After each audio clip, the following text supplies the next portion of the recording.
Welcome to సినీ జోష్. నేను మీ మహా. సహా ఇప్పుడే దా మూవీ నుంచి అయితే ఒక సాంగ్ రిలీజ్ అయిందండి. ఎంత బాగుందంటే అంత బాగుంది. ప్రతి ఒక్క ఆడియన్కి కనెక్ట్ అయ్యే సాంగ్ అనమాట. సో ఆ సాంగ్లో ఆ సినిమా హీరోయిన్ మనతో పాటు ఉన్నారు, శ్వేతా లక్ష్మణ్ గారు. మరి మూవీ విశేషాలు ఏంటో అడిగి తెలుసుకుందాము. హలో శ్వేతా లక్ష్మణ్ గారు, ఎలా ఉన్నారు? హాయ్ అండి, బాగున్నా. మీరు ఎలా ఉన్నారు? నేను కూడా చాలా సూపర్గా ఉన్నాను. ఫస్ట్ సినిమా అలాగే ఫస్ట్ సాంగ్ రిలీజ్ అయింది. స్క్రీన్ మీద మిమ్మల్ని మీరు చూసుకున్నప్పుడు ఎలా అనిపించింది? చాలా ఇయర్స్ ఆఫ్ డ్రీమ్ కదండి. సో నాకు చాలా మంచిగా అనిపించింది అండ్ నేను చాలా లక్కీగా ఫీల్ అవుతున్నాను. సో మీ అందరూ సినిమా చూడాలని కోరుకుంటున్నాను. అది డేట్ ఇంకా రిలీజ్ చేయలేదు, చెప్తాం future అప్డేట్స్లో.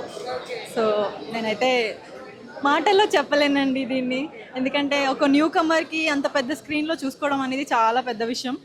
So I'm waiting to see me on my screen the screen. Okay, ఈ మూవీలో మీ క్యారెక్టర్ ఎలా ఉండబోతుంది? సో నా క్యారెక్టర్ వచ్చేసి గర్ల్ నెక్స్ట్ డోర్ లానే ఉంటుందండి. సో ప్రతి ఒక్కరూ కనెక్ట్ అవుతారు, ప్రతి ఒక్కరి లైఫ్లో జరిగే మూమెంట్స్ నా లైఫ్లో సహా లైఫ్లో కూడా జరుగుతుంది. సో ప్రతి ఒక్కరూ కనెక్ట్ అవుతారు. అంటే చాలా మంది ఫస్ట్ డెబ్యూ మూవీ అంటే గ్లామరస్ రోల్స్ కావాలి, ఇట్లా కొంచెం డిఫరెంట్గా చూపించే వాళ్ళు కావాలి అని ఎక్స్పెక్ట్ చేస్తుంటారు కదా. మరి ఇందులో మీరు చూస్తే ఏంటంటే కంప్లీట్ శారీస్లోనే ఉన్నారు సినిమా మొత్తం అనిపిస్తుంది మాకు. సో ట్రెడిషనల్ రోల్ యాక్సెప్ట్ చేశారు, అలాగే లుక్ వైజ్గా కూడా కొంచెం అంటే మీరు ఉన్నదానికన్నా అపీరెన్స్ కొంచెం ఓల్డ్ కనిపించేలా కూడా ఉన్నారు. మదర్ క్యారెక్టర్ కూడా ఉన్నట్టు అనిపిస్తుంది. సో అలాంటి క్యారెక్టర్ ఛాలెంజింగ్ అనిపించిందా మరి మీకు? యా, బేసిక్గా ఇందులో ఓన్లీ అది ఒక్కటనే కాదు, లుక్స్ ఉంటాయి, మీకు చూపించింది అది మాత్రమే. సో ఈ క్రెడిట్ మొత్తం మా డైరెక్టర్ నిశాంత్ గారికే చెందుతాయి, ఎందుకంటే ఆయన చూసి ఫీమేల్ లీడ్కి ఒక చాలా స్ట్రాంగ్గా రాస్తారు కంటెంట్. అండ్ అది కూడా గ్లామరస్ రోల్ కాకుండా చాలా గర్ల్ నెక్స్ట్ డోర్ లాగా ట్రెడిషనల్లోనే ఆయన బాగా చూపించారు. ఆయన చూపిస్తారు కూడా ఇన్ ఫ్యూచర్ ఫిల్మ్స్లో కూడా. సో ఈ క్రెడిట్ అంతా ఆయనదే. సో మీకు యాక్ట్ చేసేటప్పుడు ఇది నా కెరియర్లో బెస్ట్ మూవీ అవుతుందని అనిపించిందా?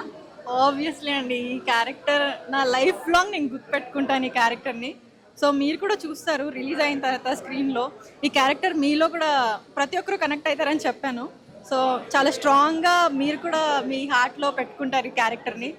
సో సో మీ ఫస్ట్ మూవీ సాంగ్కి కిరణ్ అబ్బవరం గారు గెస్ట్గా రావడం జరిగింది కదా, ఆ ఫీల్ ఎలా ఉంది? ఆయన తోపండి, ప్రతి ఒక్కరికి చాలా మంచిగా సపోర్ట్ చేస్తారు. సో ఆయన గురించి చెప్పేంత పెద్దదాన్ని కూడా నేను కాదు, బట్ ఆయనకి చాలా థ్యాంక్స్ అనేది చాలా చిన్న వర్డ్. బట్ ఆయనకి కిరణ్ గారు థ్యాంక్ యూ సో మచ్, ఇక్కడ వరకు వచ్చి మమ్మల్ని సపోర్ట్ చేస్తున్నందుకు thank you. Thank you so much.